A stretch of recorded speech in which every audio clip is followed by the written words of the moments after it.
in the 40s, 2 days, and it rained and all. And I mean, that made it pretty difficult. But most of the days this time of the year hits 60 in the mornings, 80 in the evenings, and that's pretty pleasant weather for everything. And all, there's a lot of, if you decide to go, you need to walk. You need to be walking to get your legs and stuff built up, because there is quite a bit of walking in it. There's days that and you didn't have to walk, but if you want to see the sights, everything here is built on a hill. I'll show you some of this a little bit later on. They done that to fortify themselves. They ain't no flatlanders. They wanted up so they could see people approaching and the enemy approaching and all. So this is where Elijah, this is called the Burnt Mountain or Mount Carmel and all. And this is where Elijah slew the 450 prophets of Baal and all. And from this same point, there's a little chapel over here. We went up on it, and it had an observation desk. And this is looking out over the Jezreel Valley. I was talking a little bit about this morning. This is all just one big plain, and we'll show some more pictures of this. But this is the Israeli airport right there that I was telling you about. Well, they said, look at there's no planes really in sight, but the planes are underground and all. But this is the valley where Armageddon's going to be fought. It's about 15 miles wide and about 20 miles long and all. So from here, Nazareth lays right in here. Nazareth is at the top of this ridge right here. It's right on the top of a ridge. It's lower Nazareth and upper Nazareth. And it's disappointing because it's so run down. Nazareth and Jericho and Bethlehem are Palestinian control. If Israel is like this, there'd be 2 or 3 little dots in there that's still under Jordanian control, and the Palestinians control.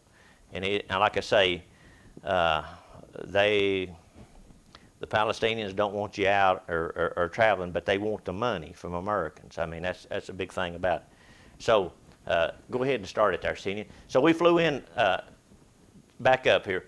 We flew out of Atlanta, and it's about a 10.5 hour flight to Istanbul, Turkey. But every time you go, you don't go the same route. Sometimes they have flew out of New York. They'd have to fly to New York, and from New York it was a straight flight in. But like I say, it winds up being about a 12-hour, 13-hour flight on there. But we flew to Istanbul, Turkey, which is in the northwest corner of Turkey, and we lit there, and then we changed planes. It took us about an hour there, and then we flew in. It's about a 2-hour, hour and a half from our end to Tel Aviv. Tel Aviv's a city on the shore, and that's what you hear on the news all the time. But it's a very modern city. It's like a Daytona Beach or really worldly, right on the waterline, and the coastline is beautiful. So we flew into there and got on a bus. That's a picture of Istanbul. Yeah, that's Istanbul, and this is amazing over there. You don't see no wooden structured buildings. Everything's rock. They don't have no wood much in any of these places, so everything's is rock and cut out of rock. So we flew into Tel Aviv. We got on a bus there, and we just went to the next city up, which was Haifa or something like that, or Haifa, and we stayed there. That's where we spent the first night. And then from there we got in, and so she hit play there. And this is going to play through this, and if we have to back it up some, we'll have. So we went up to Caesarea, and that's on the coast of the Mediterranean. And there was a elaborate, this is where the Herod was sitting there, and they said, this is the voice of a god. And that's where he killed him. We'll show you here in just a minute. So in each of these cities, and they had just gates there that you go in, but this is the theater in there, and click on, and right there out front of him, and Chris will show you here in just a minute. Click on the next one. Right here is where Herod was sitting. That's where the king would sit when they said, this is the voice of a god. That's where he was eating with worms right there. This theater on the other side would have had a wall and stuff and benches like that, but they were all eroded. If you turn it, just keep it rolling there. This is some of the decorative pieces here that they've set up and all. And back up one here. This is actually a tomb. This is a tomb right here, and they would bury people in here. This would have been a high dollar tomb, and this is for dignitaries. And then they had another tomb like this, was just made out of this is imported rock, and that was the normal rock right there. So you could tell it, you know, the high-end caskets, you might say, in the low end. But all the posts and stuff, all this has been destroyed, you know, and broke down as chains of the guard, you might say. And but they had big columns. The columns is just laying around through there. And you can see the decorative, and this is rock. The man hours it would have took to chisel that out. It's just unbelievable. So they had a big palace up here, and this guy, back up to that next one there. This is on Caesarea here, and was it Herod that first built this? He had a palace there, and his pools and stuff was overlooking the Mediterranean Sea. I mean, from here to the highway to the Mediterranean Sea. But the Mediterranean is salty, but he had fresh water, aqueducts coming into all his area. And all of his pools was freshwater pools. And pools was a big thing. I never know this before, but they was a really big thing.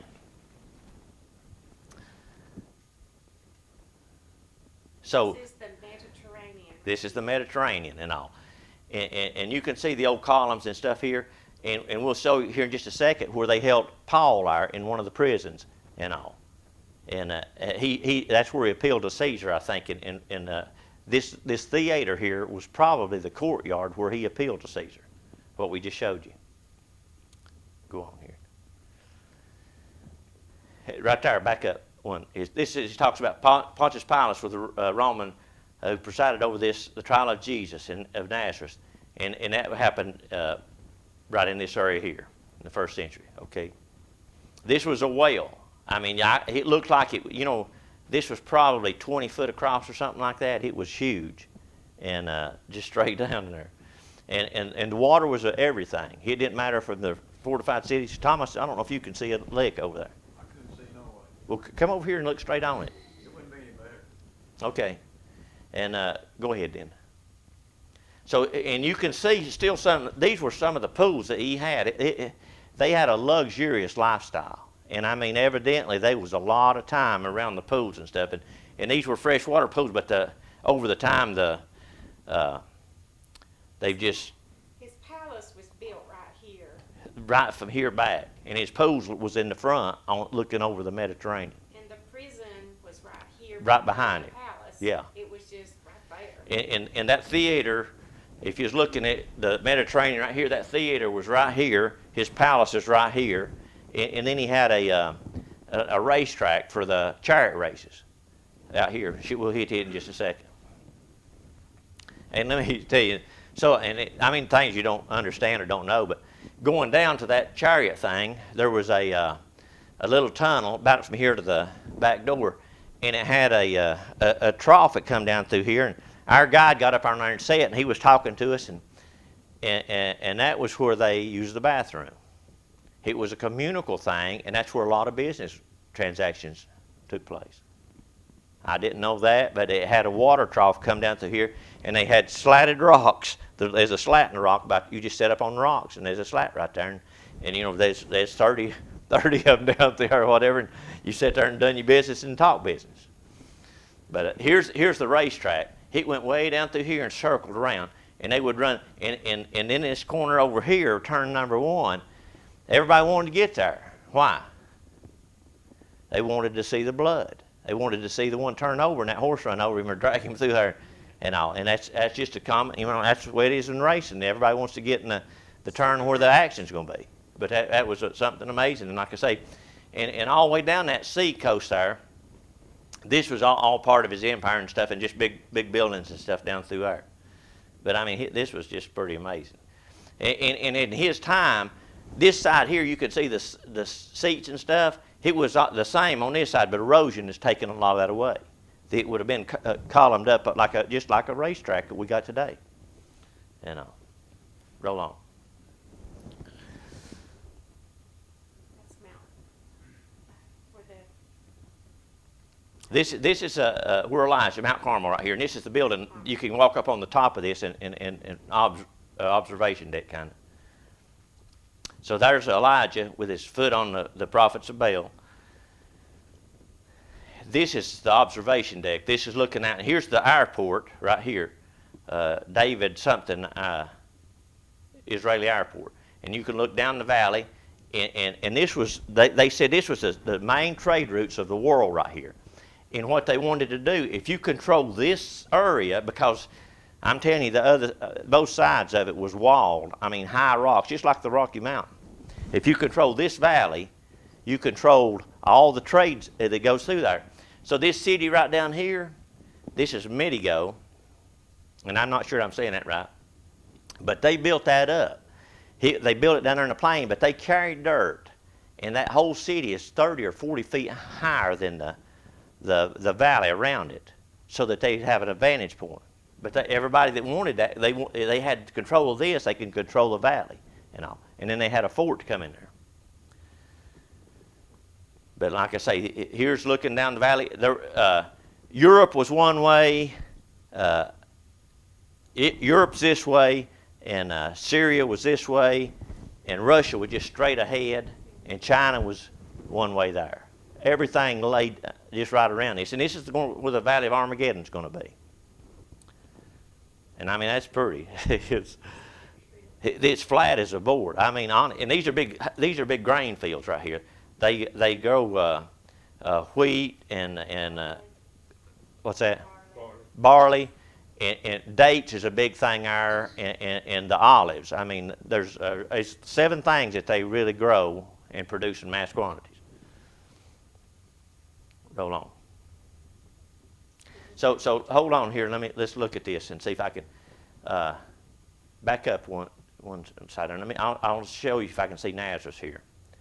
So Isn't this where the transfiguration took no, place? back up one more. Let's see.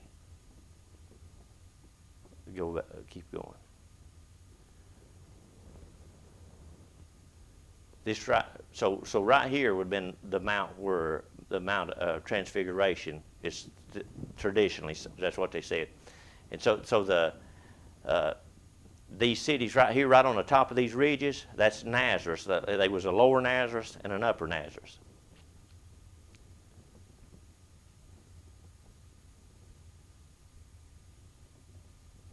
Keep rolling. And this was in that building area. It showed, the fire coming down and everything, and tradition, and it shows them they tried to call down the fire and couldn't do nothing with it. And let me tell you, let me stop it right there and let me show you something. This was a garden right there at it. One thing that's really important, what did Elijah do when he got up there? He had to rebuild the altar. And Chris preached a message right here on rebuilding the altar. And I'd heard a message a week or two ago when down at Mount Carmel, a guy preached on rebuilding the altar. And one thing, and Chris talked about how much this year God had really been impressing on him to have more time praying and stuff, and praying for his family. And he said he had seen a tremendous difference once he got back on his knees and started praying for his family and stuff, and the things happened. This is just some of the garden around it. That was the building we was on top of. That was Chris and them. Back up one picture here. No, go forward one, maybe. So this is the scientist that went with us. At 27 years of age, I mean, this is a really sharp guy. 27 years of age, he was an atheist. He was a non-believer. But he taught evolution and stuff in Berkeley College and stuff, just a really sharp guy. But it didn't make sense to him. And he started studying and looking into it more, and he became a believer at age 27. And he has got, he's traveled the world and been to Israel numerous times, but such a wealth of knowledge. I'll just be honest with you. I don't know. There was one guy back in the late 80s, early 90s that took a group over there. His name was Ed Below. He wrote the book on numbers. If any of you's ever read that on how to count or read your Bible through the numbers and stuff, he had a photographic memory.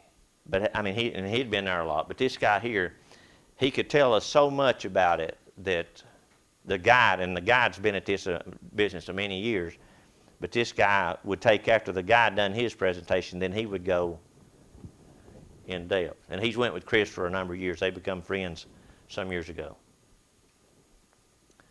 And this is basically our group, and we didn't know anybody but Chris. I know Chris and Amy and Ralph Hood had come here for a while. I know them, but This is the pastor of the Catalyst Church, Brandon Matheson, yeah. Okay, roll on. This is Brandon. This is our guide right here, Rafi, and he's a Jew, but he's a lost Jew, and he's the one that said, "Almost thou persuadest me." This is what I couldn't understand, is the evidence. Lordy, there is so much evidence. Everything points to Jesus being the Messiah and everything, but yet they will not accept that. They won't pick up they won't handle a New Testament. Okay, roll on. This is where we're going next. This is the city. The next, if we were looking up from our, right down there and it was right in the valley, and that's where everybody controlled. They wanted the control of that to go there. Keep rolling. So when you get on the top of this, keep rolling on. You get up here on the top of this. This is the top of the mountain looking down into the valley, and you can't tell it, but it's probably high as this ridge behind us here where the cattle goes up on the moor place here. It's that high. They built this up. They carried the stone up there and built a city around the edge of that stone. And they didn't have water there. They've got a well. We'll show it here in a minute. Ahab, I think, went down and dug this well and found it. But this was a man-made city, and the ruins of it. It shows you, and all the city walls and the gates and stuff on it. Just, I mean, elaborate and stuff. And This is where Haman was hung too, in this area. yeah. And this is some of the old foundations and stuff there. And this was the top of the plateau here. And it had a lot of it's gone, but you could see just hundreds of little houses, places. A house place would be half, about as big as that, half as big as one of these side rooms here. Oh, I've got the wrong guy. Sorry. Go ahead. This is just pictures from the top of that mountain there. Roll on. Roll on. So back up right here, just one. So looking down at this valley right here, they started excavating this back in the 90s, I think it was, and you could see the different levels of it as they were building the city up to there, and then, like I say, on the top was the wall around it, and they could close off everything and get inside there, but that's where water become so valuable. And this is still looking out over the Jezreel Valley. Go on. You're going backwards. Okay, this is the water system right here. So they needed water, and I mean, to dig this without any instruments, it just blows my mind. Roll on. Here's going down into it and all, and you walk and you walk and you go down ladder after ladder, and it just keeps circling it, but you'll finally get to the pool, a spring at the bottom of it. And now this here, they had to take the water and carry it back up out of there. How many slaves? And I don't know what kind of buckets they had. They showed us the Qumran there where the Dead Sea Scrolls was. They had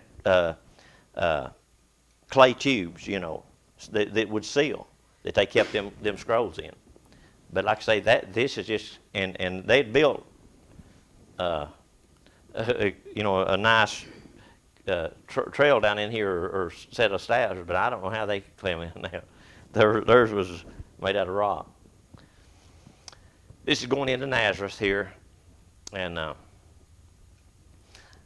like I say, there's an upper Nazareth and a lower Nazareth. This is a Catholic church.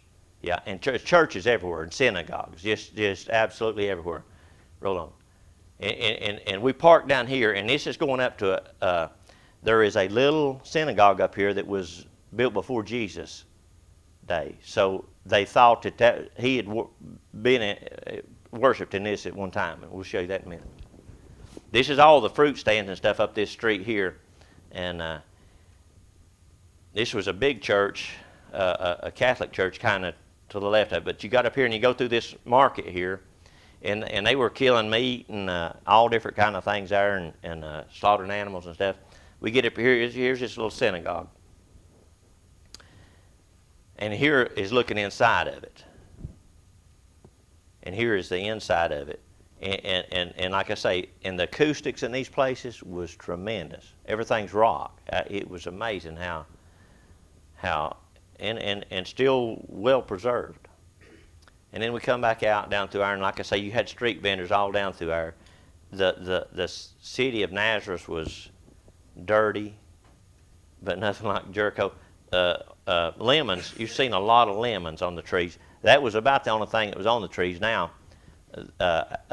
what's that fruit? Mangoes. Mangoes is a big thing over there, and they had some really good, ones. Just whip through these pretty fast. So we went out of Nazareth. What? We're at the Sea of Galilee. So we went out of Nazareth and we went through Cana of Galilee. You ever heard of that? So we went across, and it was on the backside of Nazareth. Nazareth was going up on a hill, and you went across on the backside, and when you started down, you come down through Cana, and you come on down through there, and we went to Tiberias. We stayed in Tiberias, but the guide, no, they said that Jesus never went into Tiberias because it was a pagan. They worshipped pagan goddess there. So, but Mary Magdalene's from here. Mary Magdalene was from Tiberias, and and this right here, this is coming down from Cana. This big rock cut right here, and the picture don't do it justice. I mean, this is a high mountain, but this is Jesus and the disciples when they went to the Sea of Galilee from Nazareth had to come through this valley right here. And we went into this park here, and we're going to show you a boat here in a minute that's over 2,000 years old that they dug out. Some people a few years back was walking along the Sea of Galilee, and a guy kind of felt a nail or something there, found a nail and a board, and he started digging, and there was a lot of boards there. And they brought it out, and that's a replica kind of it. But here is the actual ship, or the boat that they brought out. Over 2,000 years old. Had 12 different kinds of wood in it. Coincidence? I don't know. But that's the boat, and that told about the different kind of woods and stuff in it. And what they done is they spray foamed it. They dug the mud out. Really carefully dug the mud out, and they spray foamed it to secure it till they could lift it up and bring it out and clean it up. They found this boat in the 80s. There was a drought It was, there yeah. here. The water had really went down in the Sea of Galilee, and there was some men they were out there, I don't know, looking for relics or something.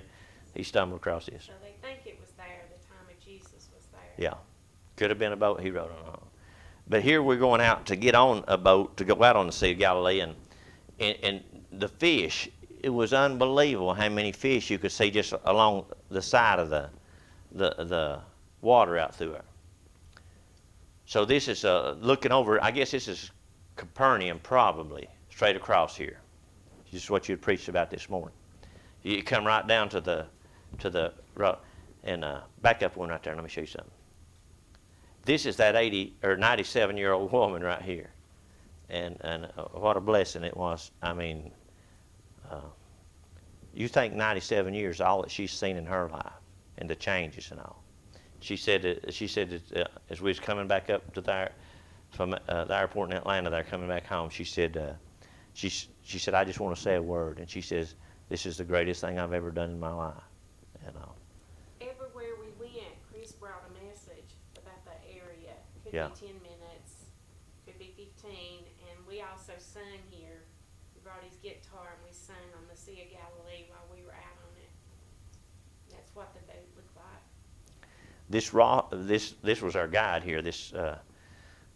His Rafi's his name. But there was a lot of times he was in tears. At the Garden of Gethsemane, when we come out of there, they was an upper room and we had communion there, and he was pretty powerful. He just crying like a baby. They call this a sea, but it's not a sea. It's really a lake. Yeah. How many miles big is it? It's 7 miles. You can see from the top to the bottom. It's about 7 miles. Sea of Galilee. And this area, Sea of Tiberias. Some places it's got 4 or 5 different names.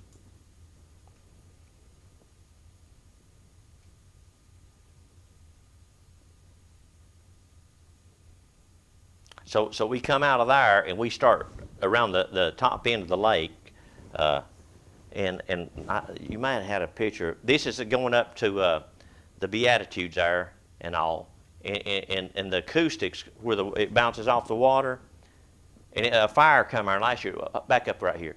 This is where we're going. This is the Mount of Beatitudes right here, and a fire got loose. Somebody flipped a cigarette out, and it just about burnt everything down through there. Because in the summer it is so dry, everything's just brown. But these are they have banana trees. They had just thousands of banana trees, but they covered all them up in a netting for some reason. I don't know if it was to give them some kind of a shade or what, but there was a lot of banana trees there. And this is down the valley where he give the Beatitudes, and the acoustics, the way the valley, and it bounced from side to side. And they said you could stand in the valley and talk, or you could go out, hundreds of yards in the sea and talk, and the acoustics would bounce off, and you could hear everything really well. This is going up the Mount of Beatitudes, and they had the Beatitudes all wrote out as you're going up through here. And I don't remember, was this a Catholic? There was a Catholic church here, and all really elaborate. I mean, the Catholics had the money, and out of all the places and all, they said there was only 18% Christian, and that's counting Catholics in there. There was really, they said, about 1% true Christians in all of Israel. That's a sad fact. 1% in the whole In all of Israel. is Christian. Well, they said 18%, but 18% counts all Christian, so-called Christian denomination. Catholics, 80% Muslim, 2% Christian, real Christians. whoever, whatever. This was inside that synagogue. Yeah. The Sea of Galilee. And we walked down. Keep it going. We walked down right here somewhere real close to the water. I took it out. Okay, keep rolling on through here. Capernaum. This is Capernaum is that's what the pastor preached on. Here's Jesus. He just had no place to lay his head, and they depicted that, him laying there. And in Capernaum, we'll show you this here is an old synagogue that was here, and this is the city that was been there in Jesus' day. Peter's house is just from here. It's just laying right back over here. And then they got to excavating there where Peter's house was, and hits from here to the back door to the water. And they got to excavating there, and when they did, they found a stone that had 20 names of God, I guess, on there, out of the Bible, and it had Peter's name on it. This is the synagogue. That's the synagogue, and like I say, and we were here, and Chris brought a message there, and there was some guy, he never had this happen before. Some guy just walked right up to him and him preaching, and said that you're a heresy or something like that, basically a false teacher or whatever. But he just kept preaching right on. But you have naysayers everywhere.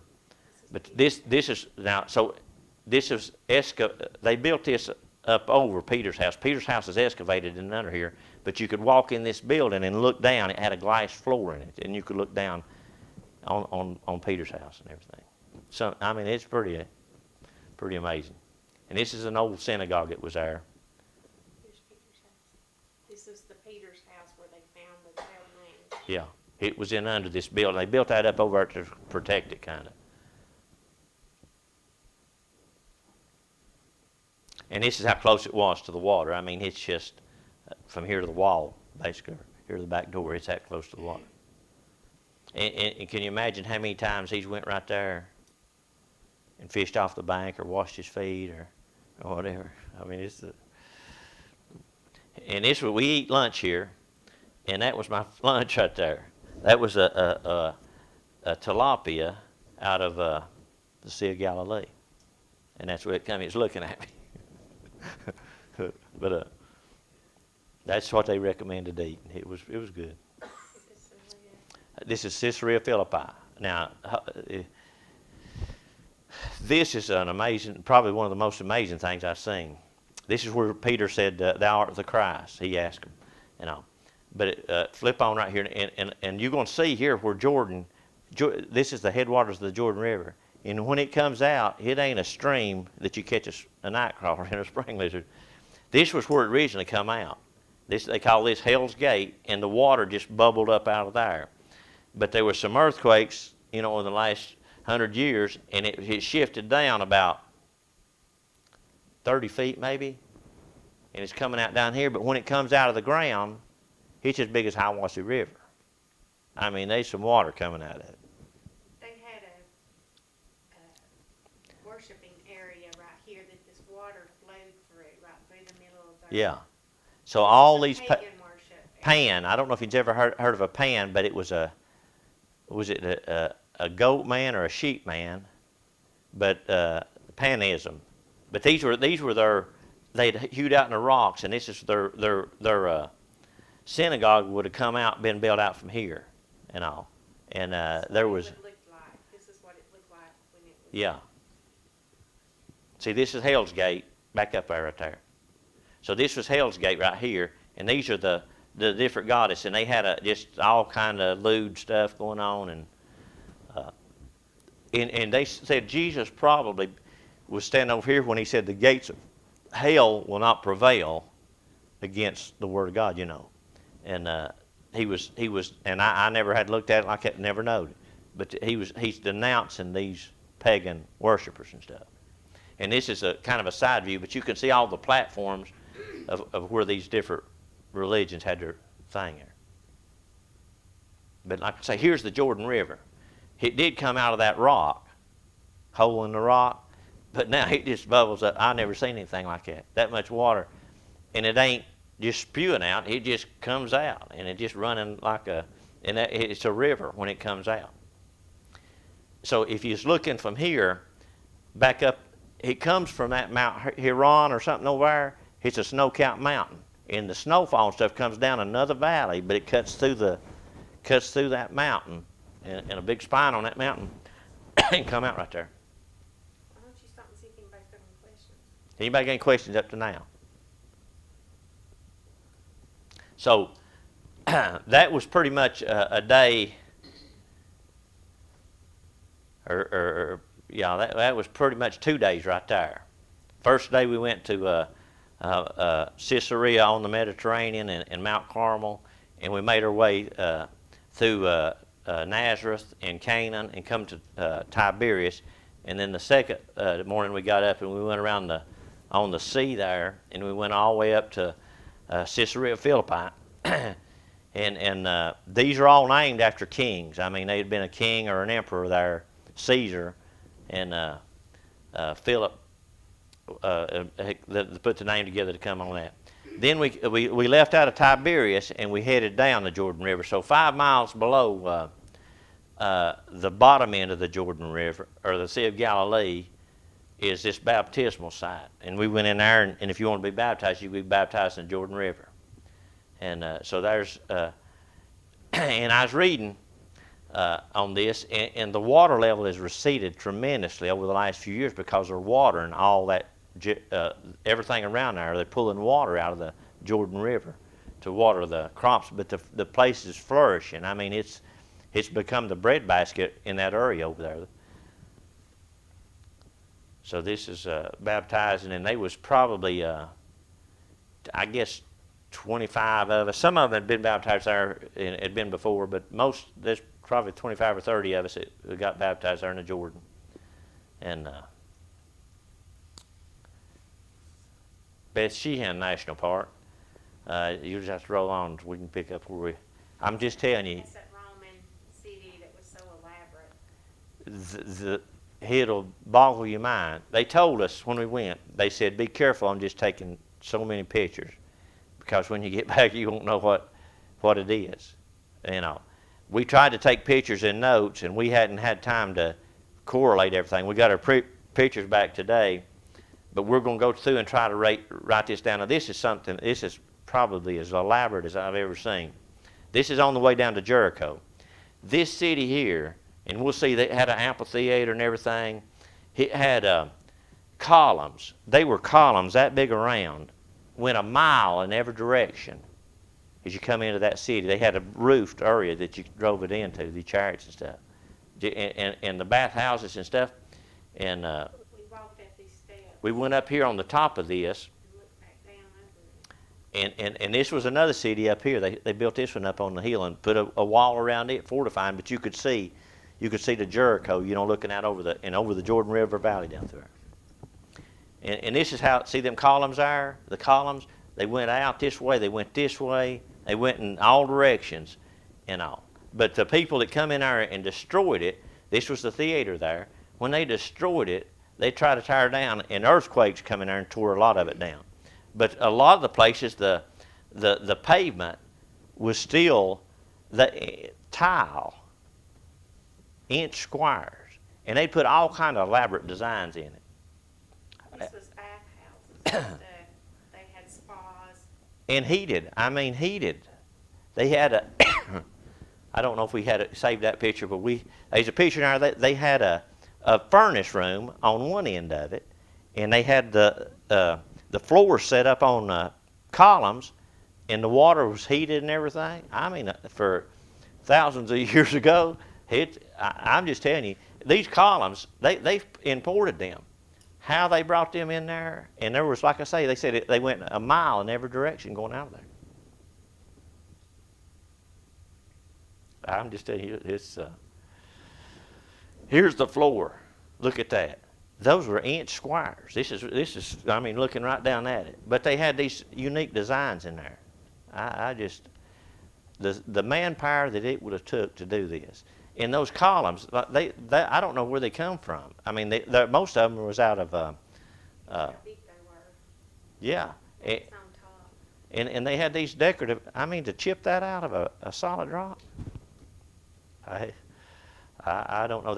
You can see it right there. They are. Them is probably 36 inches across. But an earthquake in late 1800s tore down a lot of the stuff. I mean, it really wreaked havoc on them.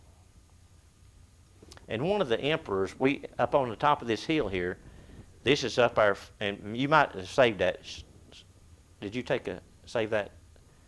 It told, roll on. Okay. Okay, so this is going down to, so look at this again. Like I say, this is the city, and it went, you can see the rows of columns that went out of there in all four directions for a mile. Those columns, and they had an arch, on top of them, and it closed in. And the streets, now the earthquake had buckled the streets a little, but it was better than our roads a lot of places now. And, we drive on. It's amazing. But everything's built on a rock. Now, I mean, you don't have to go down. The temple, I couldn't believe when we was around over there to the old town, you could see the grain in the rock and just the big rocks that they laid right on top of them. Jericho, and they corrected the guy. It says 10,000 years, but, went on according to the Bible, that ain't. So that's what he was telling us and all. And roll on through it. Mount of Temptation. Now, this is what tradition says it is. Now, it's a mean-looking place. The pictures don't do it justice, really. Roll on. So this is a tree here that's said to be 2,000 years old. That was a cypress, did they say, or what? What exactly is sycamore? Sycamore. A sycamore tree. It's over 2,000 years old. And That was in Jericho. Jericho.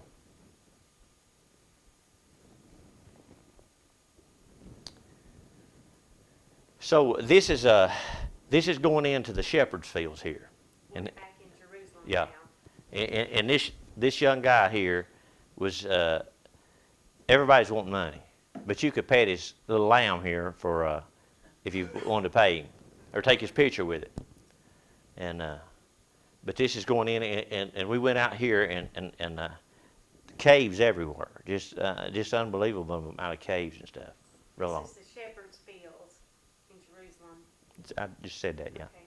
Rolling out here. So here we go. We're going down here, and this is kind of looking off, and that's Jerusalem over here. Roll on. So here's from the shepherd's fields, and there's Jerusalem up here, and it's a big city, and here's a cave. I went down in this cave in them shepherd's fields, and you go down there, and you can see it's just about as wide as your shoulder, and you have to kind of duck down and get in there. When you get in there, there was a room as big as that right there, and there was a tables like this hewn out of the rock, you know. And then you circled around, and there was another place in there. I figured that was where they eat and stuff and all. And this is crazy now. There would be holes coming straight down from up there, and I don't know if they cut them or if they were just made like that would give light into them places. Church of Nativity. This is the Church of the Nativity. And this used to be a place that you could ride horses and camels and stuff in, but they sealed the wall off, and they made the wall. So the wall was probably 4 foot high. You had to bend down to get in it. So now we're in Bethlehem. Yeah. So, and again, Bethlehem is Jordanian owned, and it is Palestinian run. But there was no place that we went. Now, you've seen a lot of men with guns, but there was no place that we went that there was, you know, any issue or anything. They said sometimes they could check the bus. So this is the Israeli cross, and it's I can't remember all the stuff, but they've got basically it goes to the four corners of the earth is what they're representing there. This is inside that Church of the Nativity, and just elaborate. I mean, really elaborate. Constantine's mother built these. He was emperor in I think at 300 or something like that BC.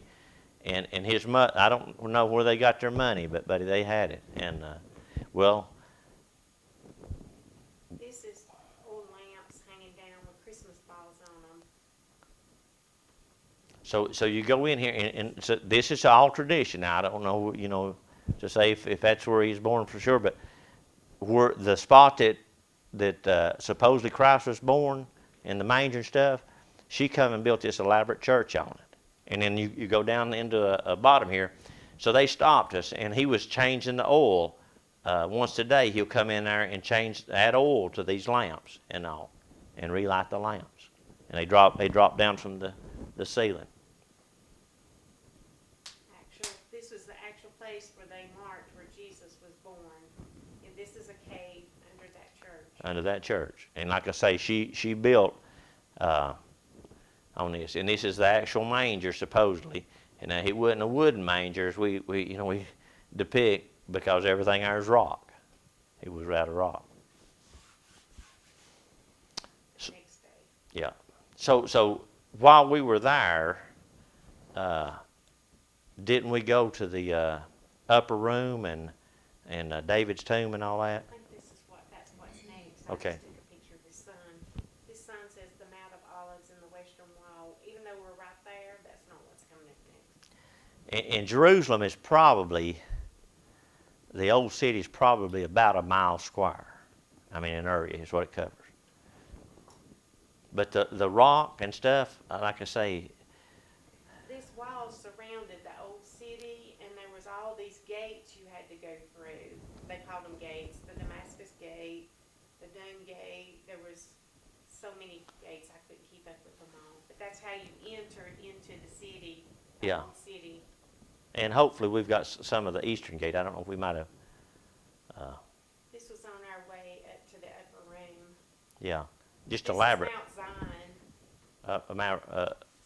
Elaborate churches and stuff like that. Most of it's Catholic stuff. This was the stairs we came down from being in the upper room. The traditional side of the upper room. So, you know, you got to, So the room of the Last Supper. And it's not what you expect. It looks more like a church than actually where they would have, what it would look like in Jesus' day. It doesn't look like that. yeah. If this is where the upper room was at. And this is what I noticed on this. Hold that right there. So what they done is I believe in Constantine's time, and I seen a documentary on this a few months ago. His mother, they had tremendous amount of money, and so every important site, she went and built a church, basically a Catholic church there. so that they could claim ownership basically to that parcel of land, and it brings more people into their churches and stuff. And in this same building right under here was supposedly where David was buried, the tomb of David. But now there was a lot of these Amish people in there with the tall hats and stuff, and the Wailing Wall. I don't know Orthodox Jews or whatever they may be, but now there was a lot of different religions there at the Western Wall. Okay, This Ron. was all on Mount Zion. Yeah. So this is The next day. Masada. Anybody ever heard of Masada? So we were going to Engladad, and it rained this day, and I mean cold. It was a 40-degree day and cold. We pull up there, and they just closed it because of the fog and stuff. They wouldn't let us go up. This mountain here is about 4,000 feet, if I understood right. And there was Hired built a winter home on top of this mountain. We'll see another picture of it here maybe in just a minute. But Engladai, where David cut him off of Saul's garment, we were going there first. And they called and they said they'd closed it because of the weather and stuff. And it's a cave that you could actually go in and all. We come here and was going up to this place, and they said it had been closed about 5 minutes. We were supposed to get on a tram and go up here and see the city, but we Yeah. didn't get to do that. So we made a picture. So back up the road from this is the Dead Sea is just across over here. It's straight across 300 or 400 yards, and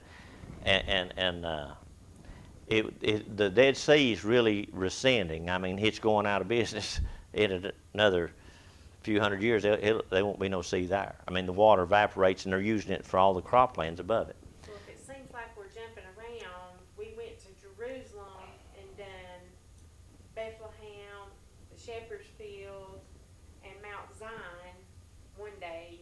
And then the next morning we got up and they brought us back out of Jerusalem back down to the Dead Sea, which is near Jericho. And on the way down here is you've seen just hundreds of little shepherd boys, and these bedlams is what they call them, but they're kind of cliff dwellers. They just lived on the side of the roads, and all of them's in tents. They don't have houses and stuff, and they don't believe in that, you know. But they had their sheep and goats, and you see little shepherd boys along the hills and stand there all day with the flock. I mean, it's This is the Dead Sea. This the is salt. Yeah, you can see the salt rings on there. And this is, I think he said at the upper end, it's 15 times saltier than the ocean. And at the lower end, it gets about 30 times saltier than the ocean. I walked out in here, and we were going to take a swim in it, but here's the cold. Now, hold right here. This is this Masada. This is the road coming up was from right here. On this side, it was just 1,000 feet elevation. So if you circle behind the mountain and come up, and that's how they got up here. But this was his castle, and this is his, you know, the different levels of it and courtyards right here. It looks like it has a nose and a mouth and stuff there.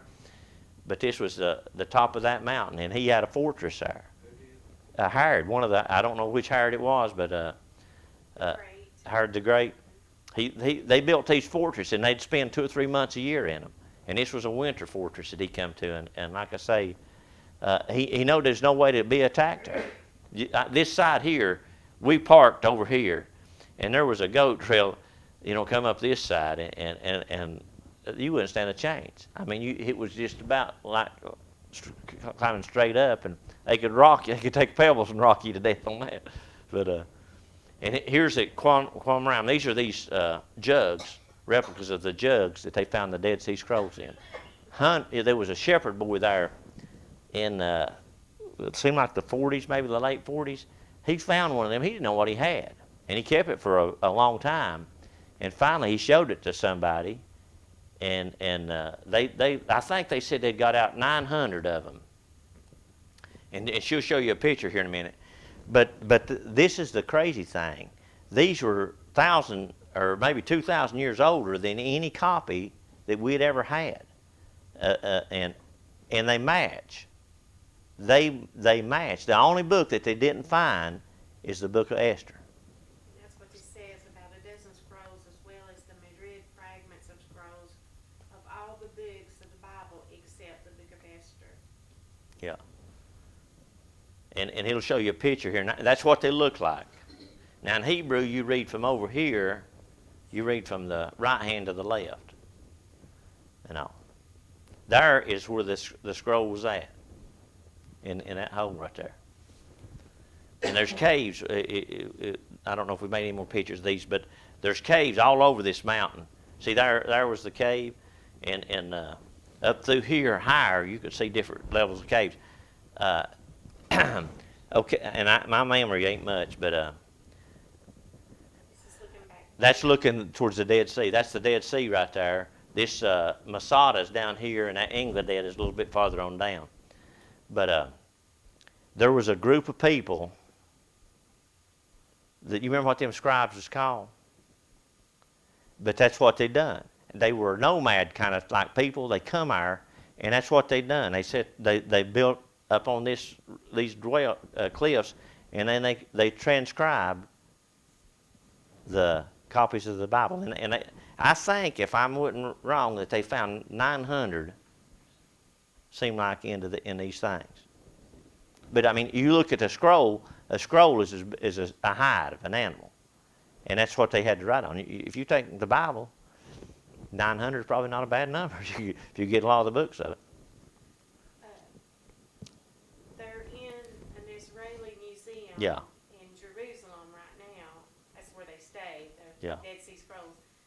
But Jeff and I, we've seen them somewhere. I think we was in Washington. They had them on display. Washington, they had an exhibition there that Yeah. we saw them a few years ago. But it's amazing. Those were clay pottery jugs, but they were sealed. When they put the lids and stuff on them, it sealed them airtight and kept them for thousands of years in open environment. I mean, not air conditioned or anything. So back up to when you can see, like I say, everything is. You got three basic places. You got the Dead Sea, the Sea of Galilee, and you got over at Mount Carmel, and then you got Jerusalem. 4 places. That's the major attractions right there, and everything's within just real close proximity to those 4 places. And we went from here to the baptismal site, and that's where we're at, or the Dead Sea. Forever young, look at that. People they'd be as black as Nathan Church, or they'd get there in that mud and rub it on them, and from head to toe. I mean, they'd cover up in it. And you can't, it's impossible you can't sink there, even the worst swimmer. But if you turn on your face, you drown. You can't get back over. There was several of our group. I pulled my breechy legs up above my knees and waded out there. But there was some of it in our group that got out there and couldn't get up. You couldn't, but I mean, they couldn't get up themselves. We'd take 2 of us lift because there's no buoyancy to it. And You can only stay in the water for 10 minutes. yeah. And when I stayed in there quite a bit because I had to help some of the older ones out. But this is a Moore guy from Hazel. You might know him, Derek. Mark Moore, maybe. They got an insurance company, Moore Insurance. Oh, yeah, I know his daddy. Yeah. But now I stayed in there for, Maybe 20 minutes. no, not 20 minutes, probably less than, about 10 minutes maybe. But I'm just telling you, my feet tingled all the way back to the motel. And it has a funny feeling on your hands and stuff where I got my hands in it. And they sell the mud. There was a store we stopped at down there. They'll sell that mud and make it all kind of these masks for women and all. But I mean, a little vial be $100 and all. But that's what I'm saying. If you go over there, you got to keep a tight rein because they're Jews, and they want your money. But they sell it all over the world. Dead Sea mud. A lot of people was taking like a coffee jug, that big, and they're raking that mud and they're taking it home with them. They told us when we went to one of the meetings, I was getting ready to go. There was a preacher went over and he loaded up 2 or 3 of them coffee mugs or jugs and put them in a suitcase, and he got to the airport and he overweight. They turned him down because 50 pounds is all. They wouldn't let you go over 50 pounds in your luggage. But But like I say, that tingle, my skin tingled the whole time, and it had a really funny feeling on you. What If you does could, that water have in it? salt and minerals. The minerals, the dirt, the mud is it looks like pipe clay. You know that old gray pipe clay kinda. That's kind of what it looks like, and the consistency of it. But now they would take that and they would rub it just from head to toe. I mean, you couldn't see nothing but a lot of them's eyes when they come out there, and they wanted that on them. But it's got it's got medicinal stuff in it. Roll on. I don't know what that is. Back in Jerusalem. Okay, good. So, and you can see the city. This is the Dome of the Rock and the city behind it. So, okay, looking right here. This is Mount of Olives, we're up on the Mount of Olives. Yeah, hold on a minute. Here is the Eastern Gate. If you've ever heard of the Eastern Gate where Christ is going to come back through. So these have been sealed. And all. They think they're going to stop him from coming through the Eastern Gates. They've sealed the gates out. And this is all, see all these? That's tombs of the Muslims. They've thought because they bury there that that'll defile him if he comes in. They think he's going to split it. But the interesting thing here is there's a fault, a real heavy fault that runs right up that valley. So that dome of the rock's on top of Mount of Olives? The temple. This is the Mount of Olives here. this is the temple site. The Dome of the Rock. The Muslims own all it. This is the Kidron Valley down through here, and over there is the mount, the Temple Mount with this dome on it. So This is kind of a big aerial shot of what you're looking back at. We'll get closer to it in a minute. So just hold that right there for a minute. So the Muslim believe, they follow the Bible coming down from Genesis down to Abraham, but at Ishmael is where they branch off. They don't believe in Isaac. They follow Ishmael. That's where they come out of there. And you know everything in their roots and ancestries follows Ishmael. When the glory of the Lord departed the temple in Ezekiel, it said it went to a hill east of Jerusalem, and there's the eastern gate, and it went to the Mount of Olives. And that was foreshadowing when Jesus went to the temple and they rejected him in Matthew 24. He come to the Mount of Olives and said what he did in Matthew 24 about the sign of the end, but that's east of, Yeah. of the city. So this is the Jerusalem graveyard right down this side of the mountain, on Mount. That is the Mount of Olives there. It's on Yeah. the gates on the Yeah. eastern side, but we're looking west though, right? Yeah. Yeah, this is the eastern gate, and like I say, that they think they're going to prevent him from coming through there. And you can't see it around here, these trees and all, but there's a courtyard that's probably 50, maybe close to 100 yards all the way around this. This is burial. Right Yeah, here. you see all these tombstones? This is where the Jews are buried, and the Muslims are on. Here. All this right here is the Muslims' graveyards. But like I say, their thought is that that'd stop him from coming back. But they're going to be surprised. So go This Valley of Death, what was that called? Gehenna. So let me try. I'm trying to get more orientation here. Where was the? I don't know where that picture's taken from. Okay, It's in the hold on same right here. area. Hold on right here. Get the dome, see? Just hold right there for a second. Okay. You see this wall? This is the Jerusalem wall, the city, and it comes out through here. So this is the city of David. Is this quarter down here? The city you've heard of the city of David? It's the bottom end of this right here. It wasn't inside the walls, but it's the bottom end of this. So this valley here is the Kidron Valley, and that other side over on the other side of it is that Valley of Gehenna, where they put their trash and everything, and they call it Hell's Valley, Valley of Hell. And that's where Judas hung himself. Yeah. In the Valley of Gehenna. This is up on the Mount of Olives. This is where the tombs were there, the Jews.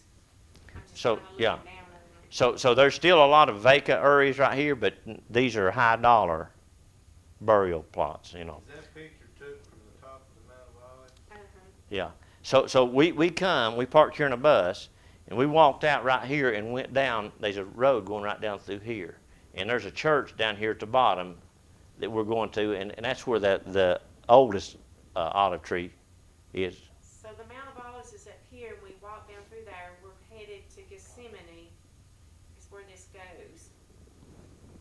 And we'll get there eventually. This is still pictures. This is the Temple Mount, obviously, and these are, goes into that Temple Mount. This is just more pictures of that valley. The Eastern Gate. And these is are all right here. tombstones here. These are burial. And I could say same thing over there. Just, there's some churches here that have gold domes too, just right in the same area. Are they blank? Are their tombs blank? Yeah.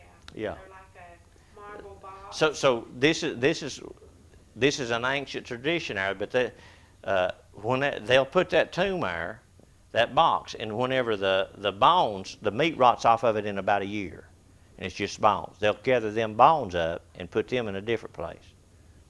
But a lot of people's buried like that, and like I say, that was a pretty common tradition. That's that first Caesarea Philippi I showed you, that rich man's casket versus the poor man's. But they'd leave it in there for a year, and then once the meat rotted off of it, they would gather the bones up in a small little box. And Did they put the smaller box just inside? I don't know what they done with it.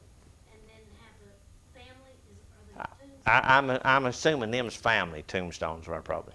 There was well, I shouldn't tell that, but there was a man went over there visiting, and some years ago, and he got over there, and his wife died while he was over there. And he was going to fly her back, but to fly her corpse back was going to cost thousands of dollars. And he got to checking around, so he was able to buy in that cemetery there. He bought a plot and buried her there cheaper than he could fly her back home. These are olive trees, Yeah, and they're just, and you could see them all down through there. but this is where we're walking down Yeah. to Gethsemane. So they'll take that olive trees, and the trunk may be, that big around, but they'll nub them off, and they'll cut them limbs off like that, and they'll bring them limbs into these woodworking factories, and they'll lay them there for a year with the bark on it, and they let it dry like that in the weather. It's got to be in the weather and stuff, and then when it dries, and after it gets dried out, they can cut those. Like I say, they had some of the most unbelievable carvings. I mean, real to life. It was some of them big as this right here, $40,000-$50,000, and then you take one like that, $5,000 to $10,000. But like I say, Olive tree. This was a thorn tree right there as you went into Gethsemane. look at the thorns on that dude there. Is that what they put on Jesus' head before? Yeah. So it was cut out from Yeah. a tree like that? Yep.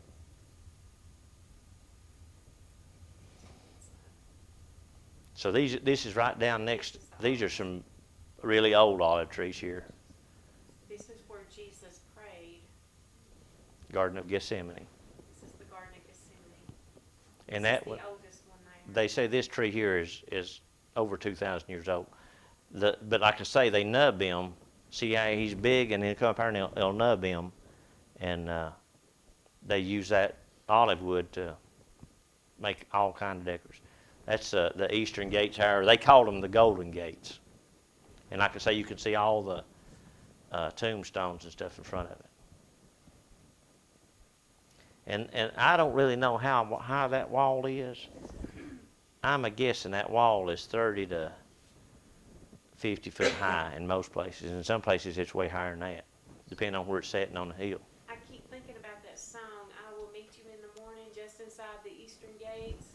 Y'all know what I'm talking about? Yeah. That's what that song is talking about. But like I say, this is how shallow-minded they are. They've sealed up the doors, and they've planted, Muslim cemeteries there in front of them, thinking they're going to prevent the coming. And that fault line runs right in front of us. Comes right up that Kidron Valley. That's the valley right there? Yeah, Kidron Valley's right up through here. There's a church there at Gethsemane Sanctuary. We went inside this church. Look at it. It's beautiful. We sung a song, it may have been on Facebook, we sung Amazing Grace.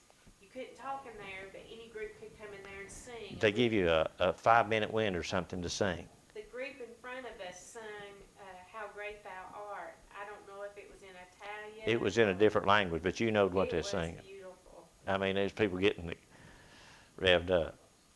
And then when we started singing, I don't know, the people was there, They stood up and sung. my, It was just praising amazing. God. You talking about This is Jesus. This is a mosaic that's in the ceiling of that church. the acoustics was, I've never been in a place that the acoustics are so good. But this is just, you were at the Garden of Gethsemane and walked 10 steps and you were at this sanctuary. There was a guy that recorded it. That guy that used to work with you up there, Mike Stewart. Mike Stewart. He recorded it. You know, we'd never sung together, but boy, I'm telling you, he got rich. This was a thing right there at the Garden of Gethsemane. My Father, if it be possible, let this cup pass from me. Nevertheless, not my will, but thy will. This is in front of that olive tree that's old. It was raining. It was we had 2 cold days. I mean, cold, and This is Jesus agonizing there. Got his feet out in the and rock. this is what it gets me. Like I say, of all the signs and everything, it's pointing to Jesus. Yet none of them believe. That's the blindness, in part, has happened to Israel. I'm telling you now, they are blind. I mean, they just can't see it. And like our guide, he tells us every day, tells the same story every day. But yet he won't believe. That's that church in front of it. Olive trees.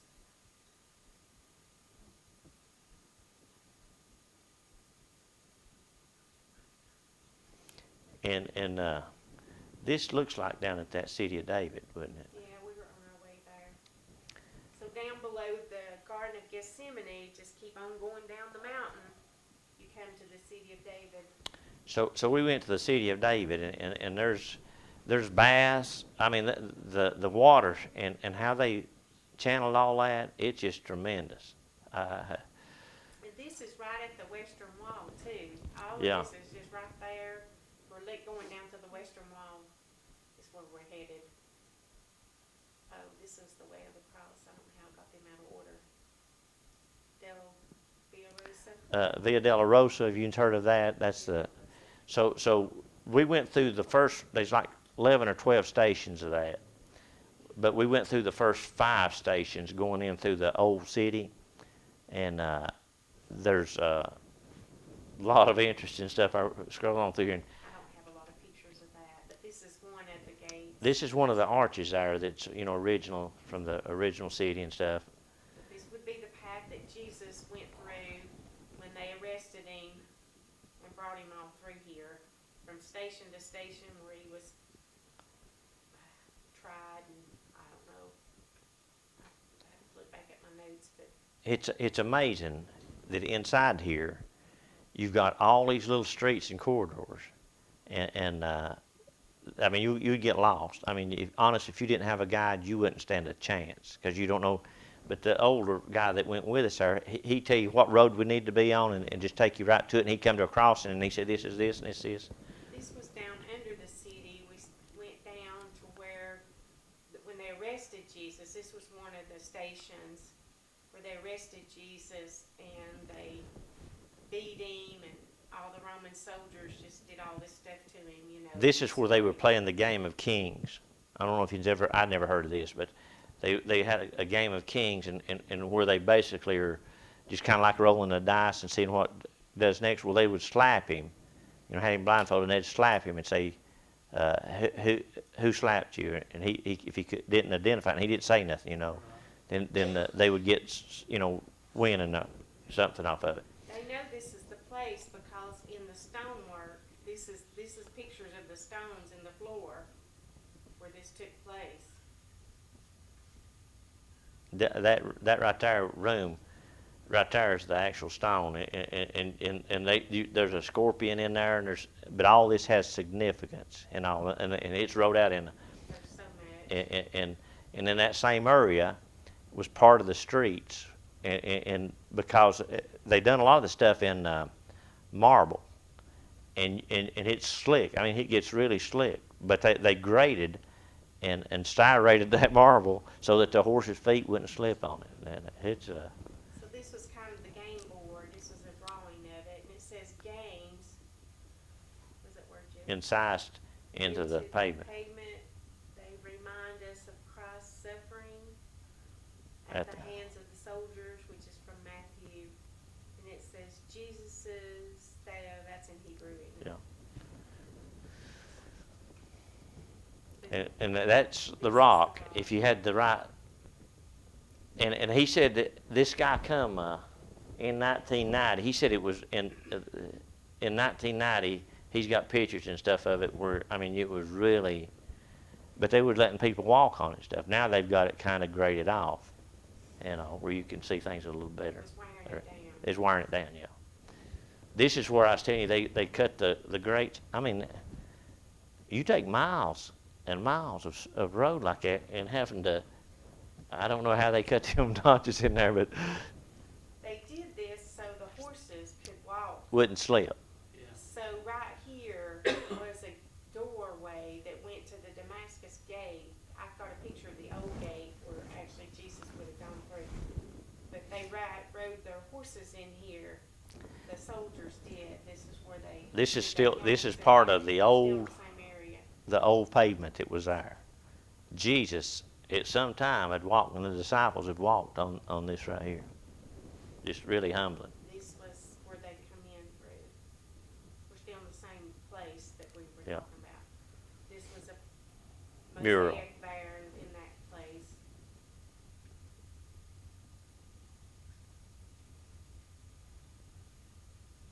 We're still on our walk.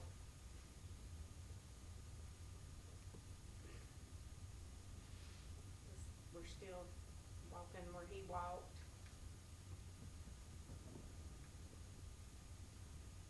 And these are the little shops. It was amazing. I mean, they don't have Walmart stuff. Everybody comes right here to shop. Right here's the This is Damascus Gate, the and new one. people would line up here with their produce. This is the old. Really, one. this is the old gate here, and this is the new one. But they would line up there and set their produce in front of them. Some of them are selling strawberries. Some of them might have been selling greens, a number of different kind of greens and stuff. And really poor people would sit there and then there was quite a few people that was begging too for. This is going into the city of David. No. This is going into the garden. We got on the bus and we traveled down the road a little bit. This is where the tomb is at. This is the garden.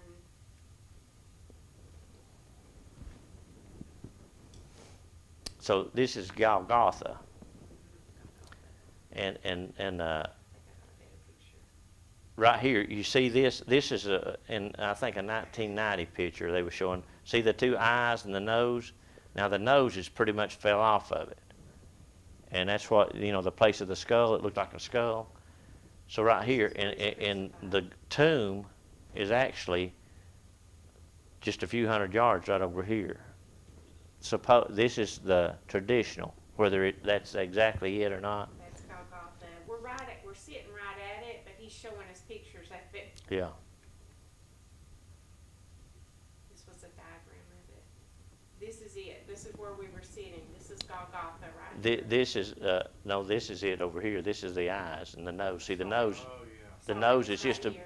is fell off of See it. Yeah. Okay. And if it makes, it's outside the city. See the city wall? Outside the city, So they think the Lord was crucified right up on top of that. on that hill. And there's that bus station there. There's a bus station. But like I say, there was the eyes and the nose. Like I say, the nose is pretty much gone now. Let's go back and look at that one more time. Let's look. Here's the eyes, and there was the nose. Yep.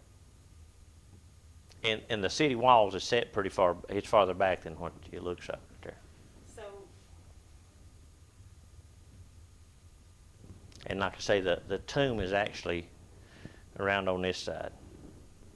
So they had 3 crosses up there on top of that. Yeah, And the wall of the city's right up on top of that hill. yeah, back up there. And you can see, but the picture's kind of, you can't see the depth, but there's a pretty good, there's a little area, a pretty good area there between the city wall and the mountain, actually. that's the plaque there. This was the gardens, this is the garden tomb.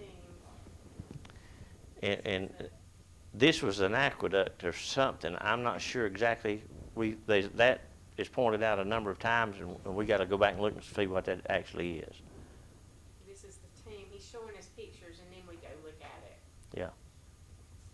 So this is working up to the tomb. There's the actual, whatever that was, I can't remember, I have to look at my notes. Here's the tomb, Jesus was buried, and he told us why they know that. Do you remember why? They hewed out, Joseph was a short man, Jesus was taller than him, and they had to hew out in the rocks for Jesus to lay there. But we get to actually go in there. And this is the thing. Whether this is, now they've got actually 2 or 3 different places that they say could be the place. Whether it's this one or whether it's the, one down the street 100 yards or whatever, the thing is the grave was empty, Amen. And that's what I'm telling you. And you don't get hung up on the land. You get hung up on you need to focus on the God of the land. And I didn't get very good pictures here, but this is inside the tomb. This is where it's gated off. they gated it off because of the wire on it and stuff too. And This was the other side of it. and this is where actually they thought he was on the left-hand side. And I don't know exactly where they got that, but this is where they thought But that it this should be. means something, and I can't tell you what it means. They told us, but I can't tell you. Is that engraved in the wall? I think it's painted on it, but it's got something to do with what happened that day. So we went to So here's a diagram of the tomb.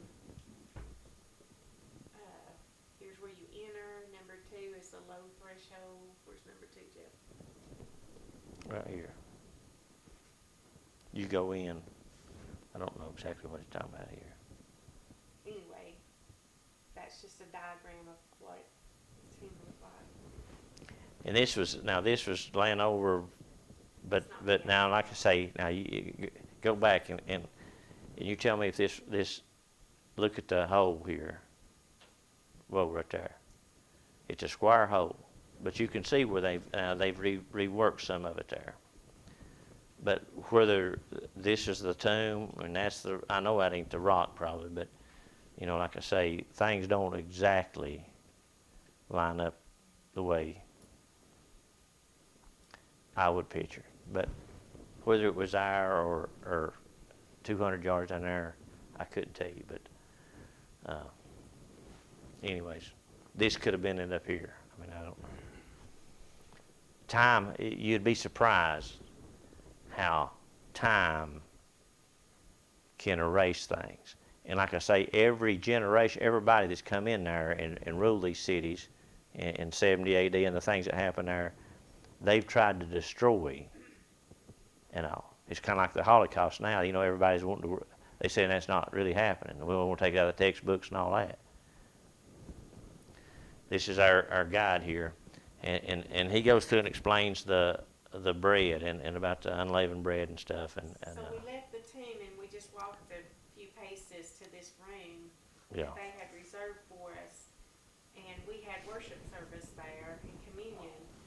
But this is unleavened bread, and he broke the bread And and told all about the seeds and stuff that's in that bread. There was a missionary that Chris knowed from Hayesville that's been there 32 years.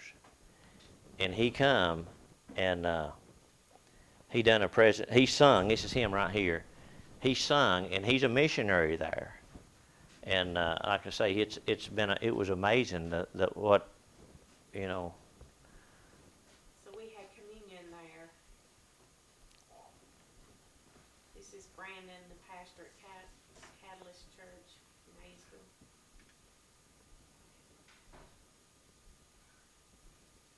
So this is another day. Cool. So No, it's the same day. This is where they held Jesus overnight, his last night. we went to The guard room's what they called it. Caiaphas' house, It's a house. and in the bottom of that there is a room, a dungeon kind of room, and So we walked down these steps here, down to the bottom level of that.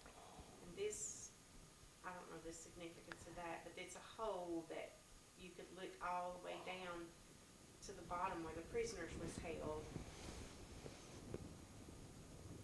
and this was the rock. You know, I thought this was interesting.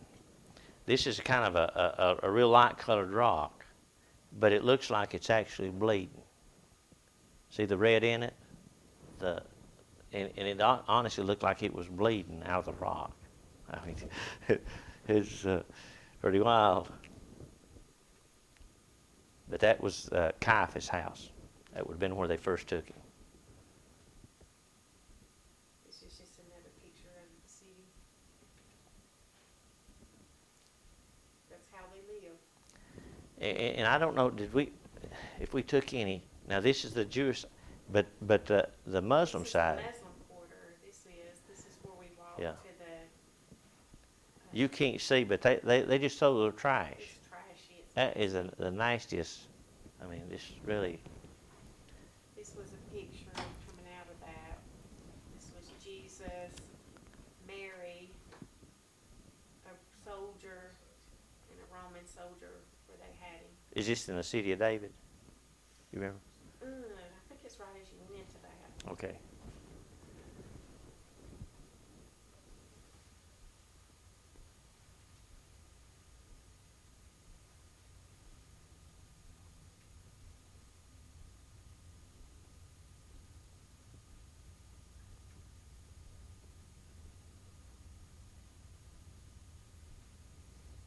Peter was coming out the Damascus gate, and these are the women with their produce and stuff.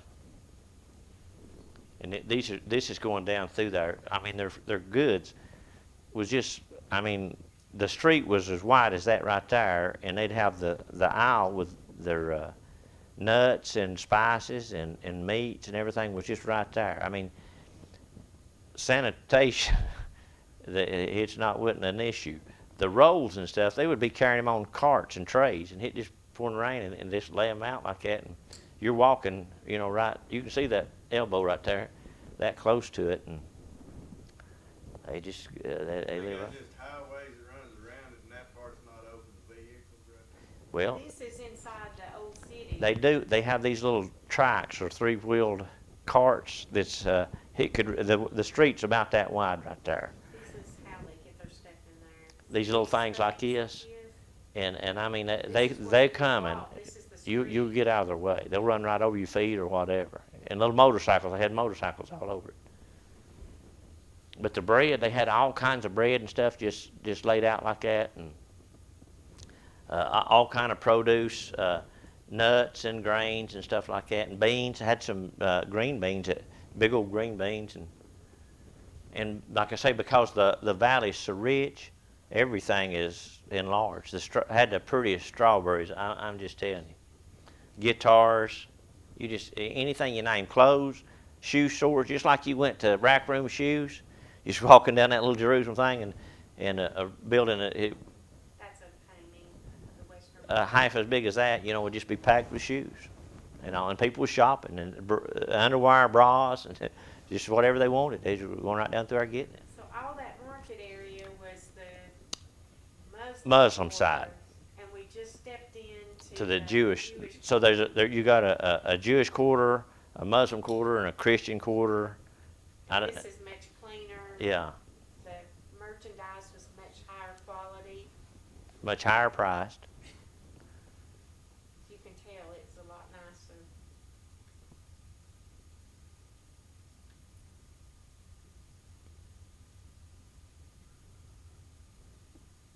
These were tambourines that people had hand painted things on.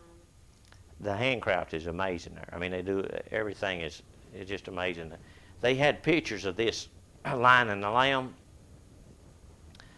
and you could be looking at like me and looking at Ronnie, and it would be a lion, and I could come right here and it'd be a lamb. I just it was amazing the craftsmanship and stuff that they've got. And that's the map of the Jewish quarter. These were some murals that were there. Roll on pretty fast. About to get out of time. Back up that one picture right here. They were showing how high the wall is, and some of the places, I don't know if we took any. Keep going. There was one of the gates as we was going down by it. You could see the actual old stones. What we're doing is we're walking down to the western wall now. Here's the This is western the wall western coming wall up. which is right below the Temple Mount. It's on this side right here. Now, and the women don't worship with the men. The women had to go on one side. They had to have their heads covered and their knees covered and everything. Modesty's a big thing over there. You didn't see any people running around naked or This is the men's anything. section, and the women's section was over here where there were no tents. so in the men you could go down through here. You had to cover your head. You had to put on the hat, and they give them out there. I mean, it would they were free. You just get them and turn them back in when you get up there. But you could go up there and they would put their, if people had prayers that they'd write out, some of them put them in the rocks and stuff. And then To win this place, you had to go through security. There was a women's side and a men's side. And we had some issues here. No. it's That's when we were going to the next to thing. the next thing, okay. But this is the western wall. And here's a little bit closer. So this is the actual wall. The women prayed here. The men, there was an actual gate here overall. So now Separated them. there's not any part of this was any part of the temple. A lot of people has that. Is this being a part of the temple? Now look here. You see these big rocks right here? This is the old wall, and like this has been added on to and built up over the years. And what they've done is they built up here to make a platform for that Dome of the Rock, so that they could have a big part. And the Muslim believes that Dome of the Rock, there's a rock there. Actually, there's a rock inside there. And our guide had been in there in the 90s, but they won't let you in now. Or that older man there's with us. But there was a rock, and they said that's how the universe started, there on that rock. But they got the wrong rock, I believe. Dr. Grady was showing his prayer shawl he had. No, Wore it at the wall. So this is the women's side. And here's where they stuck their prayers. You bring your prayers on a piece of paper and you would stick it in these crevices. And they believed that Jesus saw this wall, that he answered prayers from that. But the women had to have their heads covered, their legs had to be covered. You couldn't have anything showing. But there's no part of the temple left. no, No, no. So that's what These are they prayers. people think that this is part of the temple, but it's not. it's not. It has nothing to do with it.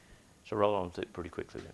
So the men's side, they had a place over here. Then you could go in there, and they had a kind of in this hole right here, they had a real elaborate some Ark of the Covenant. They had some really elaborate stuff in there, but they was, like I say, those Orthodox Jews with the black hats and stuff. There was a lot of them in there. I mean, they were really getting with it. 97-year-old woman. Her name was Thelma. So now we're at the Temple Mount. So to get into this Temple Mount, I mean, you went through security, and several of them had their Bible with them, and they started stalling them and they wouldn't let them in. And I mean, it was really, they checked everything and, They had their own guards. yeah. So this was a replica of the temple there where we were waiting to go in. That's a That was picture. This is another view of, we were up high So, now. so you go back out This was the through the, western wall. the gates here, you had to go be checked to go in here. But you went back out and you started in another, corridor kind that goes down and up and leads you up to there. So we're on the Temple Mount now. So- We're so, headed up yeah. toward The Dome with the Rock is in behind here, and like I say, these Muslims are all over this area right here. There's actually a There's guards. synagogue right behind this Yeah. way here that they worship in, or somebody does. But there it is. Roll on, roll on. We were actually up on. So we come up and go up on this platform, and then there's a big courtyard there, kind of, and that's where the guards come. But we hadn't been there This is where we were. 5 or so minutes, and they come and told us to move it on. And this thing, they moved this from somewhere, Masada or somewhere, to here. The Muslims has Masada and this place, and then there's one more. I can't remember the name of it. But it didn't take them long to, they come and told us to move on. At the entrance of this bar mitzvah, it's a ceremony they have at the Western Wall. When a boy turns 13, they bring them here and they do all this dancing and all this stuff, and they want them to be married before they're 20. So it was him changing to a man at 13. They had several of these going Oh on. yeah, They were dancing, Oh. playing music, everything. it was a big to-do. But they come from all over the world to do that. So back up right here. Let me show you.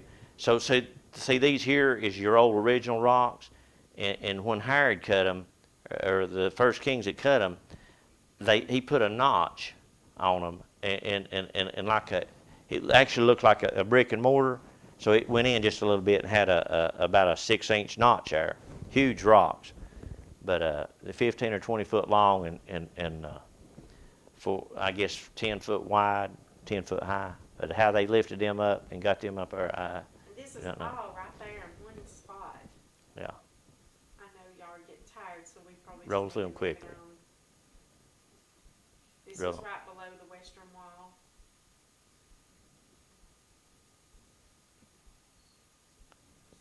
Flowers over there.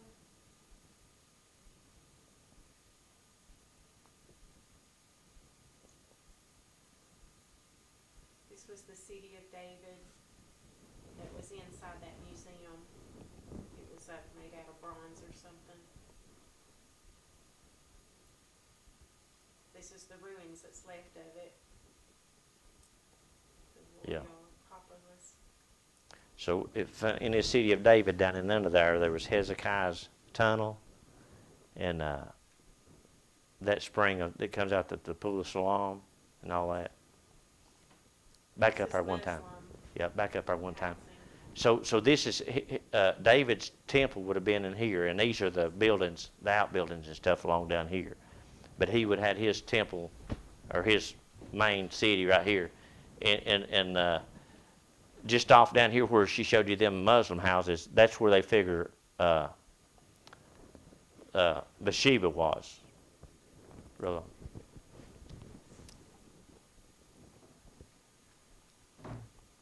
And this is from down back up one right there. So this is down here looking in at kind of the rooms and stuff that would have been on the houses. Go to the next one here. This is that valley of Kidron Valley coming up through there. So see, all of this sits right over the Kidron Valley, every bit of this. The Muslim housing is right there. It's all Muslim housing. Roll through them quick. And we're getting, this says the royal quarter of the kings of Judah. We went all through the ruins. Oh,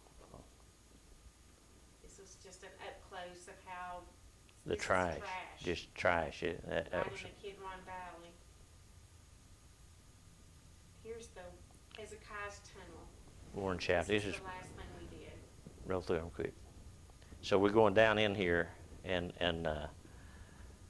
when you get down in here, then it goes down, and it gets down to where you just have to turn sideways to go through there. It's a water And system. then, and there's one of them that'll get into where that the pool of Siloam comes out there, the spring of it. You can walk it out, but like I say, you'd have to get up waist deep on it, or there was a dry tunnel on it. We come out of it. We already saw this. Let me move on. Yeah. All right, here's the Pool of Siloam. This is all that they've excavated of it. So what was significant about the Pool of Siloam? The blind man, Jesus spit He was on the other side of eyes. the temple, and he spit on his eyes and told him to go to the pool of Siloam and wash. And he come down there. And he had to walk from way up here all the way down to this pool. Of course, we know it's because he was obedient is why he was healed, not the pool. Roll through these. That's what it is. And this is back in where we were landing in. That's back at the first. So that's pretty much it. Like I say, if I could tell you anything about it, it's something. One of these days I'm gonna be over there, but now I know a little bit more about what to expect. And I can tell you this: if you're, especially for the pastor, this would add so much knowledge to your ministry and stuff. And there was a guy when I spoke the week before I guess we left or a week and a half before I left at a church down in Blue Ridge, and a guy had been twice, and he said it's like reading your Bible from going from black and white to colored. I mean, because you can put, and I've noticed just, and Cindy's talking about that today, and she's reading in Matthew and some stuff, and where he preached today. I mean, you think, hey, I was there, and been there and done that, and it's amazing. But Was it a little overwhelming, Jeff? it is, but like I say, that from the first day I was there, I said, I've got my money's worth, because I've seen so much, and just, it helps you put things together. And you hear about the places, but when you've seen them in life, and like I say, he's going again next year. He'll be in March next year, and This is near all the pictures we have. It was just too overwhelming to put it all in, but that was just some highlights. but like I say, he's going again in March of next year. The thing you have to have is you have to have a passport. It takes you 6 months possibly to get your passports. Sometimes it depends on the time of the year, but it might go quicker, but you got to have a passport before. And all 2 or 3 of them waited right down. We were at and your passport's got to be past 3 months or more past the date that you're going, so it's got to be good. But if you get a new one, it's good for 10 years or something like that. But there was one lady there, she said hers run out 2 months or a month afterwards. And she said, well, we'll be back by then. But if something happened, you got over there and got in the hospital, and the thing runs out, it changes things a little bit. But it's just a great trip, and like I say, if there's any way that you could afford it, I know this. We take vacations, and like us, we go out west, or people go to the beach and stuff. But why not go over there where you can see something that would benefit you? I mean, and grow you spiritually. And I'm telling you, it's the power of God is rich in that place. I mean, honestly, with the group that we went with, and like I say, I know that he's going to go back next year, and if I can, I'll probably be in there, because that just whet my taste kind of, because now I know when I get there, it is overwhelming. And a lot of people said that. They said, man, it's just, mine about goes in overload. You hear so much. But We went to the Pool of Bethesda. It was a pagan pool, really. yeah, I didn't put those pictures in. I mean, there was a lot more that we did that's just not in there. yeah, it's a great thing. And like I say, half the people that went were above 75 and in their 80s. A lot of them in their 80s, and all. And that one lady, she was 97, and she made every step. But like I say, if you decide to go, just spend some time walking for a few months before, and kind of get your legs built up, because you will walk quite a bit, and you want to see. Now, you didn't have, a lot of them didn't go. They was some of the people was pretty heavy, and they didn't go. But like I say, you could go and enjoy it, and it'll give you a lot of biblical knowledge that'll help you. If you wanna see some live stuff we did, you can go on the Facebook page. Yeah, And watch videos. I know 4 or 5 or more of them had mentioned that we're going to Chris Rumfeld's, because he videoed his kids would video a lot of the places we was at, like the Lord's Supper and all, and a lot of times when they were speaking, that Dr. Grady was speaking, I mean, he'll open your eyes to a lot of the stuff. Thanks for sharing. Yeah, yeah. I'm just this is what a lot of times they mention this over there. That's a privilege. I mean, just to be where Jesus was at and to enjoy it, or just to see. And like I say, we done our Bethlehem thing down there, and to see actually, it's very similar to what we were doing, in the marketplace, and pretty surprising.